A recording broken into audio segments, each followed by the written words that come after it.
Narendra surrender, Rajnath blunder. जो Bharatiya Janata party बिना पाकिस्तान और मुसलमान के एक कदम आगे नहीं बढ़ पाती, वो अचानक ये कैसे कहने लगी कि आतंकवाद का कोई धर्म नहीं होता, कोई देश नहीं होता। क्या डोनाल्ड ट्रंप के दबाव के तहत ऐसा कोई बयान दिया जा रहा है? हमने कभी नहीं कहा कि भारत डर गया पाकिस्तान से। यही बात हम लोग कह दें तो इसको एंटी नेशनल कह दिया जाएगा।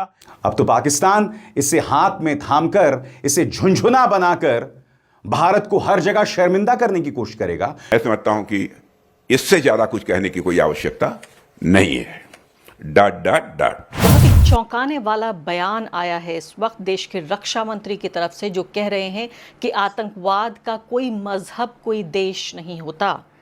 क्या मायने हैं इस बात के? वो सरकार जो पिछले 12 साल से और ख़ासकर पहलगाम हमले के बाद से ऑपरेशन सिंदूर हुआ और पूरी दुनिया में पाकिस्तान को अलग थलग करने की कोशिश हुई, क्योंकि भारत की सरकार ये कहती है कि आतंकवाद का देश है और उस देश का नाम है पाकिस्तान। चलिए, मज़हब को तो थोड़ी देर के लिए अगर दूर भी रख दें कि ऐसा कोई भारत की सरकार का स्टैंड नहीं रहा, लेकिन इसको किस तरह से देखा जाए? जो कांग्रेस पार्टी है इसको बढ़ा चढ़ा कर पेश कर रही है, जाहिर है ऑपोजिशन वो ये कह रहे हैं कि अब सरेंडर मोदी के बाद सरेंडर राजनाथ सिंह। और इसमें भी सोचिए आप, आतंकवाद और पाकिस्तान को लेकर ऑपरेशन सिंदूर के बाद मुझे लगता है बहुत कम ऐसे बयान आए हैं रक्षा मंत्री के या विदेश मंत्री के जिसमें इस तरह से नाम लिया गया है। क्या भारत की नीति आतंकवाद को लेकर, पाकिस्तान को लेकर बदल रही है वैश्विक पटल पर? क्या वाकई ये माने कि अब भारत और पाकिस्तान के बीच आतंकवाद को लेकर जो पूरी स्थिति है और जो रिश्ते हैं वो बदल जाएंगे? क्या वाकई जैसे कांग्रेस पार्टी कह रही है कि जो पाकिस्तान आतंक का सरगना रहा है, जिसके हाथ हिंदुस्तान में मासूमों के खून से रंगे हुए हैं, उसे भारत के रक्षा मंत्री वैश्विक मंच से क्लीन चिट दे रहे हैं? ये कांग्रेस पार्टी का ऑफिशियल स्टैंड है। वो ये कह रहे हैं कि ये बेहद शर्मनाक है। ऐसे में क्या मोदी सरकार ये मानती है कि अब पाकिस्तान में कोई आतंकी कैंप नहीं चलाए जा रहे हैं, पाकिस्तान में भारत विरोधी सोच को बढ़ावा नहीं दिया जाता? सवाल नंबर 3, क्या मुंबई और पहलगाम के आतंकी हमलों की साजिश में पाकिस्तान का हाथ नहीं था? साफ यह है कि नरेंद्र मोदी की सरेंडर नीति है जिसमें वो पाकिस्तान के लिए नरमी दिखाकर डोनाल्ड ट्रंप को खुश करना चाहते हैं। रक्षा मंत्री का यह बयान राष्ट्र विरोधी है, इसके लिए हिंदुस्तान की जनता उन्हें कभी माफ नहीं करेगी। जनता पार्टी की राजनीति पाकिस्तान और मुसलमान से आगे कभी नहीं बढ़ती। कभी नरेंद्र मोदी बयान देते हैं कपड़े देखकर पहचान लेंगे, कभी राजनाथ सिंह का बयान आता है कि पीओके को मिला लेंगे भारत में, कभी सिंध में मिलाने का बयान आता है, कभी अमित शाह संसद के भीतर खड़े होकर कहेंगे कि क्या बात करते हैं, जान दे देंगे हम, पीओके हमारा है, हम पीओके को मिला लेंगे। और बाकी जो भक्त हैं, जो छोटे मोटे भक्त हैं या भारतीय जनता पार्टी के प्रवक्ता और नेता हैं, उनकी तो बात ही छोड़ दीजिए। बिना पाकिस्तान और मुसलमान उनकी कोई बात ही नहीं होती। लेकिन अभी हाल में Rajnath Singh ji Shanghai cooperation organisation की मीटिंग में क्या कह रहे हैं, वो जरा सा सुन लीजिए। हमें यह नहीं भूलना चाहिए कि आतंकवाद का न कोई देश होता है और न कोई धर्म। टेररिज्म और इनोसेंट ह्यूमैनिटेरियन लॉस के लिए कोई भी वजह, चाहे वह वास्तविक हो या काल्पनिक, जायज नहीं है। तो हमारे राजनाथ सिंह जी कह रहे हैं कि आतंकवाद का कोई धर्म और कोई देश नहीं होता। अब देखिए, यही बात हम लोग कह दें तो हमको पाकिस्तानी कह दिया जाएगा, यही बात हम लोग कह दें तो इसको एंटी नेशनल कह दिया जाएगा। अगर राहुल गांधी खड़े होकर कह दें कि आतंकवाद का कोई धर्म और देश नहीं होता, तब तो पूरी की पूरी भारतीय जनता पार्टी और उसका गोदी मीडिया राहुल गांधी के पीछे पड़ जाएगा और कहेगा देखो पाकिस्तान को बचा रहे हैं, देखो पाकिस्तान के सपोर्ट में बयान दे रहे हैं। और इस तरह की बातें लगातार होने लगेंगी और होती रहती हैं। लेकिन यह सवाल अब कोई नहीं पूछेगा कि आखिर ऐसा कौन सा प्रेशर था, आखिर ऐसा कौन सा डर था कि राजनाथ सिंह एससीओ की मीटिंग में बैठकर यह कह रहे हैं कि आतंकवाद का कोई धर्म और कोई देश नहीं होता। क्यों नहीं पाकिस्तान का नाम ले पा रहे हैं राजनाथ सिंह? देश के अंदर इतनी बड़ी बड़ी बातें करते हैं, वहां पर ऑपरेशन सिंदूर और बाकी सारी चीजों को लेकर पाकिस्तान का नाम क्यों नहीं ले पा रहे हैं? यह सवाल अब कोई गोदी मीडिया नहीं करेगा। गोदी मीडिया तो ट्विस्ट कर देगा और खबर चलेगी कि राजनाथ सिंह पाकिस्तान पर गरजे। लेकिन पाकिस्तान पर अगर गरजे तो ये क्या था जब वो कह रहे थे कि आतंकवाद का कोई धर्म और कोई देश नहीं होता। मैं देश के रक्षा मंत्री राजनाथ सिंह से पूछना चाहता हूं इस बयान से कम आपने भारतीय जनता पार्टी के नफरती प्रचार तंत्र को पूरी तरह से धराशायी कर दिया, जो अक्सर आतंक को सिर्फ एक मजहब से जोड़ने का काम करते थे। मगर जो दूसरी बात आपने कही है कि आतंक का कोई देश नहीं होता, मैं देश के रक्षा मंत्री को पूरे सम्मान के साथ पूछना चाहता हूं, और अंजाम नहीं दिए थे। साफ है कि पाकिस्तान को लेकर यह नया रुख प्रधानमंत्री की उस नीति का हिस्सा है जिसमें वो अमेरिका को खुश करने और चीन के सामने झुकने की कोशिश कर रहे हैं। रक्षा मंत्री का यह चौंकाने वाला बयान उतना ही देश विरोधी है जितना 19 जून 2020 को प्रधानमंत्री का चीन को दिया गया अजीब क्लीन चिट वाला बयान था। मगर याद कीजिएगा दोस्तों, कांग्रेस ने एक और मुद्दे पर प्रहार किया था जब राम माधव वॉशिंगटन जाते हैं और अमेरिकियों के सामने कहते हैं कि आपने जो कहा हमने वो किया, अब हम और क्या करें। आपने कहा ईरान से तेल खरीदना बंद कर दो, रूस से तेल खरीदना बंद कर दो, हमने वो सब कर दिया, अब भारत और क्या करे। याद है कि भूल गए? सुनिए क्या कहा था। We lagged behind. We agreed to stop buying oil from Iran.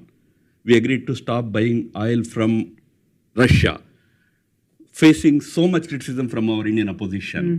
We agreed for 50% tariffs. Agreed means we did not say anything. We maintained our patience. 50% tariffs we agreed. Today, in the new trade deal also, we agreed for 18% tariffs, higher than what it used to be. I mean, average tariff. So, where is India lagging behind in that? What are those issues that where India is not doing enough? ये बात अलग है दोस्तों कि राम माधव जो हैं वापस आते हैं और कहते हैं कि मैंने जो कहा गलत कहा। यानी कि अमेरिका में जाकर अमेरिकियों के सामने यह कह देना कि जहांपना तुसी ग्रेट हो, तोहफा कबूल करो, और यहां भारत में आकर कहना कि भाई मुझसे गलती हो गई, जो मैंने कहा वो गलत है। अमेरिकियों के लिए कुछ और भारतीयों के लिए कुछ और। अब आप समझ रहे हैं दोस्तों, भारतीय जनता पार्टी कूटनीतिक तौर पर इस देश का किस तरह से मजाक बना रहा है। इनके प्रचार तंत्र, इनके गोदी मीडिया ने आपको यह कहकर बेवकूफ तो बना दिया कि प्रधानमंत्री नरेंद्र मोदी विश्वगुरु हैं, मगर हर गुजरते लम्हे के साथ ऐसे बयानात दिए जा रहे हैं जो भारत के हित में नहीं है। मुझे बताइए किस नजरिए से देश के रक्षा मंत्री राजनाथ सिंह के इस बयान को जायज ठहराया जाए जिसमें वो ये कह रहे हैं कि आतंक का कोई देश नहीं होता। ये जिस मौके पर बोले हैं वो भी बहुत गौर करने वाला है। ये विदेश में ब्लंडर किया है। एससीओ की मीटिंग थी। एससीओ मतलब संघाई सहयोग संगठन। चीन के सामने ये ब्लंडर हुआ है। एससीओ का मेंबर पाकिस्तान भी है, वहां पर ये ब्लंडर हुआ है। मोदी चुनावी जो गाड़ी है ना, पंचर कर दिया है। बहुत पंचर वाले करते थे ना, जाओ पंचर वहीं लगवाओ। अब पंचर वालों के पास इस गाड़ी में पंचर लगेगा। पंचर वालों तो आप लोग पहचानते हो ज्यादा। पूरी चुनावी गाड़ी जिसमें पाकिस्तान, आतंक, पाकिस्तान, उसके नाम पर इंडिया में पोलराइजेशन, यही काम तो करते आए जीवन में। पाकिस्तान, कपड़े, पंचर, ये सारी की सारी चीजें भारत के लिए है। वोट भारत में मिल रहे हैं, बाहर वोट नहीं मिलते। तो वोट के जुगाड़ के लिए पाकिस्तान जरूरी है भारत के अंदर। तो विदेश में जाके तो हम युद्ध के देश थोड़ी, विदेश में तो हम बुद्ध के देश। आप समझिए, आप डंकापति की बातों को याद रखा कीजिए आशीष भाई। बेसिकली एक चीज आपको देखनी पड़ेगी, इसमें कुछ भी नया नहीं। ये करते हैं भाई। ये अभी 2 दिन पहले आपने डंका बजाया था, देखा नहीं किस तरीके से राम माधव ने कितनी क्रांतिकारी बातें कही थी, और 2 घंटे बाद सारों के लिए सॉरी फील करके पार हो गया। उसको पता नहीं कि डंकापति उसे कभी दिल से माफ नहीं करेंगे। आपने राजनाथ सिंह की बात की कि कांग्रेस उसको दौड़ाए हुए है। अरे भाई साहब, वो तो पहले ही दौड़ाया है, उसको क्या ही दौड़ाओगे हैं? आप बताइए मुझे। कैसे कैसे लोग उत्तर प्रदेश में मंत्री हैं और राजनाथ सिंह की एक इच्छा है कि मेरे रहते रहते बेटे को कोई बढ़िया सा एक सेटलमेंट हो जाए। वो नहीं हुआ है तो दौड़ा ही रखा है उसको। कांग्रेस ने भी दौड़ा रखा है और भाजपा ने भी दौड़ा रखा है। पूरा पॉलिसी शिफ्ट है। क्योंकि फर्ज कीजिए जरा एक लम्हे के लिए कि अगर ऐसा कोई बयान एक विदेशी धरती पर किर्गिस्तान में कह रहे हैं, यहाँ पर हमारे रक्षा मंत्री, वो भी रक्षा मंत्री कह रहे हैं, ऐसे नहीं कि बीजेपी का कोई छोटा मोटा नेता कह गया हो। एससीओ की, शांघाई कोऑपरेशन ऑर्गेनाइजेशन की बैठक में अंतर्राष्ट्रीय मंच पे ये कह रहे हैं। फोकस इंडिया और पाकिस्तान के बीच में नहीं है, फोकस यूएस और ईरान के बीच में है। और वहां पे जो काम पाकिस्तान कर रहा है उसकी वजह पाकिस्तान को आई थिंक काफी सारा वर्ल्ड सपोर्ट भी मिला है। तो इस वक्त ये कहना कि भारत पाकिस्तान के खिलाफ है और भारत पाकिस्तान से जस्टिस चाहता है या दहशतगर्दी के खिलाफ जाता है, शायद सरकार को लगा कि ये वो माहौल नहीं है जहां पर ये सब कहा जा सके। लेकिन मुझे जरूर लगता है कि रक्षा मंत्री जब वापस आएंगे उनको ये पूछा जाएगा और एक्सटर्नल अफेयर्स मिनिस्ट्री को भी पूछा जाएगा कि क्या ये अब आपका रुख है, क्या ये नीति आपकी बदली है, या क्यों बिकॉज आपको लगा कि शायद कोई सुनने वाला नहीं है आज तो आपने ये कह दिया। 2019 में मिस्टर ट्रंप ने कहा, बल्कि उन्होंने एक यहाँ दूत भी भेजा, निकी हेली आई थी, उन्होंने कहा आपको ईरान के साथ अपना रिश्ता बदलना पड़ेगा। ये उन्होंने स्पष्ट तौर से कह दिया, एक थ्रेट की जैसे उन्होंने दिल्ली से ही जारी किया था। 2019 में उन्होंने ये कहा और 2020 में हमने ईरान से सारा जो तेल हम ले रहे थे उसको जीरो कर दिया, शून्य कर दिया हमने। फिर उन्होंने कहा वेनेजुएला से जो आप तेल ले रहे हो उसको खत्म करो, वो भी हमने 2019 के बाद हमने नहीं खरीदा अब तक, अब हमने शुरू किया है। तीसरा, फिर उन्होंने कहा कि चाबहार में जो आप अपनी डेवलपमेंट कर रहे हो, अपने लिए जो कर रहे हो, जो हमारे लिए अफगानिस्तान का एक रूट था, सेंट्रल एशिया का एक जरिया था, रशिया के लिए कनेक्शन के लिए एक जरिया था, उसको आप बंद कर दो क्योंकि ये ईरानियों के लिए फायदेमंद बन रहा है। तो हमने उस वक्त पूरा बंद नहीं किया, लेकिन थोड़ा थोड़ा हमने कम कर दिया अपना एंगेजमेंट वहां पे, जो हम वहां पे पैसे डाल रहे थे, जो हम वहां रेलवे प्रोजेक्ट बन रहा था उससे हम हट गए थे। तो ये होते होते फिर नवंबर पिछले साल में उन्होंने कहा अब इसको बंद कर दो। तो अप्रैल तक हमने सारे जो हमारे कमिटमेंट से खत्म कर दिए। वहां $120 बिलियन ईरानियंस को देने थे, हमने दे दिए। हमारे जो वर्कर्स थे वहां से हमने सब निकाल लिया। आपको याद होगा जब युद्ध शुरू हुआ तब चाबहार से हमें किसी को निकालने की जरूरत नहीं पड़ी क्योंकि ऑलरेडी कुछ महीने पहले हम उनको वापस ले आए थे। कह रहे हैं कि ऑपरेशन सिंदूर को अपनी मर्जी और शर्तों पर रोका था। बताइए एक बार कौन सी शर्तें थी, जरा बताइए देश को। संसद में भी आपने लंबा चौड़ा बयान दिया था ना, क्या कह रहे थे कि युद्ध में नुकसान तो होता ही है, ये है वो है। तो बताओ जरा क्या नुकसान हुआ था, बताओ है?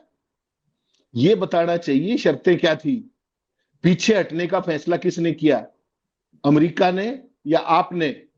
कौन सी बात पाकिस्तान से आपने मनवा ली, ये भी बताइए। शर्तें लगी होंगी, उसके बाद कुछ बातें मनवाई भी होंगी ना।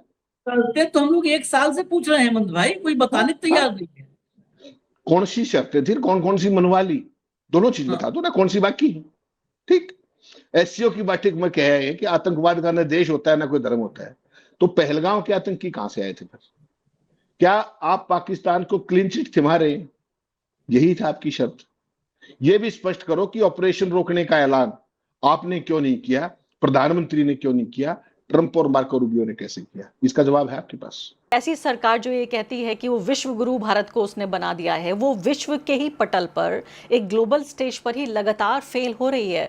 अब इसी स्टेज पर भी आप ये देखिए, जो पूरी हमारी विदेश नीति है उसका एक बड़ा हिस्सा पाकिस्तान सेंट्रिक है। उसके अलावा यूएस को लेकर भी हम लगातार पिछले 1 साल से, जब से डोनाल्ड ट्रंप बने हैं प्रेसिडेंट और जब से सिंदूर ऑपरेशन हुआ है, एक के बाद एक गलतियां। अभी भी ईरान वॉर से ठीक पहले प्रधानमंत्री चले गए इजराइल। जब यूपी का इलेक्शन आएगा, बाकी और स्टेट्स के इलेक्शन आएंगे, तब फिर पाकिस्तान में शुरू हो जाएंगे।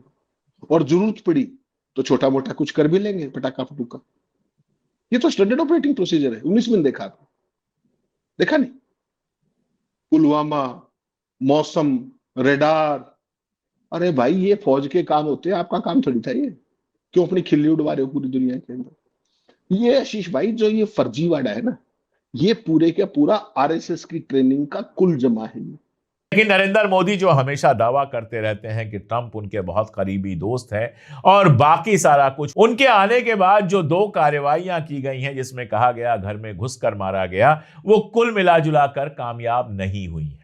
और कुल मिलाजुलाकर वो एडवेंचर दुनिया के सामने ऐसे गया है जैसे भारत एक अग्रेसिव मुल्क बन गया है। और ऑपरेशन सिंदूर के समय कितना नुकसान हुआ, इस बात को लेकर तो सारी दुनिया ने सवाल पूछा। और ये कहा ही जा रहा है कि अगर ऑपरेशन सिंदूर नहीं हुआ होता तो शायद आसिम मुनीर ट्रंप के इतना करीब नहीं गए होते। आसिम मुनीर के लिए ट्रंप के दिल में इज्जत नहीं पैदा हुई होती। ट्रंप को लगा कि वाह, ये आदमी तो ऐसा है जिसने हिंदुस्तान से मुकाबला कर लिया और उसके बाद आप देखते हैं कि आसिम मुनीर को व्हाइट हाउस में लंच के लिए बुलाया जाता है। और अब तो यह हालत है कि पाकिस्तान अमेरिका और ईरान के बीच में मीडिएटर का काम कर रहा है और बहुत जरूरी काम कर रहा है, पूरी मेहनत कर रहा है कि किसी तरह से अमेरिका और पाकिस्तान के बीच में जंग खत्म हो जाए। इसके अलावा खाड़ी के अंदर जिस तरह से सऊदी अरबिया के उसके रिश्ते बने हैं, टर्की, सऊदी अरबिया, इजिप्ट और पाकिस्तान का जिस तरह से एक पैक्ट होने की बात चल रही है, जाहिर तौर पर पाकिस्तान को उसने लिवरेज दी है। चाइना उसका पहले से करीबी दोस्त है, अमेरिका से उसके अच्छे रिश्ते हैं